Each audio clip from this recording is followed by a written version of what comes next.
Ekipi i femrave të volejbollit të klubit Tirana është përgëzuar nga kryetari i Bashkisë Basha për fitoren e kampionatit kombëtar dhe të Kupës së Shqipërisë. Dua të përshëndes kampionët e qytetit ton, kampionin e dyfisht, ekipin e volejbollit për femra, i cili sot bashkë me kupën e kampionatit feston edhe kupën e Republikës, pra një kampion e dyfisht.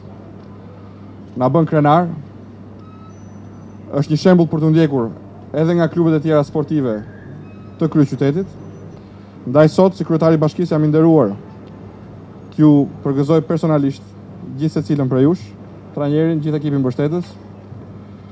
T'i gëzohemi kësaj kupe dhe t'ju uroj suksese për kampionatin e ardhshëm dhe për sfidat e tjera të ardhshme. Basha ka uruar për medaljet e marra në kampionatin europian që po zhvillohet në Tiranë, edhe e peshngritësit Daniel Godelli dhe Romela Begaj. Kemi pranë nesh edhe kampionët tanë tradicional të kësaj fushë, Romela Begën, Daniel Godellin, të cilët kanë nderuar dje vendin dhe Shqiponjën Kuqezi, flamurin Kuqezi, Shqiponjën dy krenare, me arritjet e tyre dhe me medaljet që kanë merituar.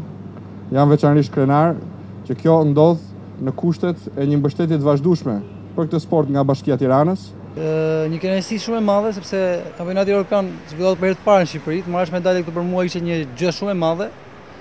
Dhe shpresoj që në të ardhmen bëhet edhe kampionat botror që të marrë medalje prapë. Kujt ja dedikon fitoren? Familjes time, trajnerit dhe gjithë Shqipërisë. Ishe përgatitur për medaljen e arit, jo se nuk do ta marr, ka gara së shpejti, Romelo dashim prapë në podium.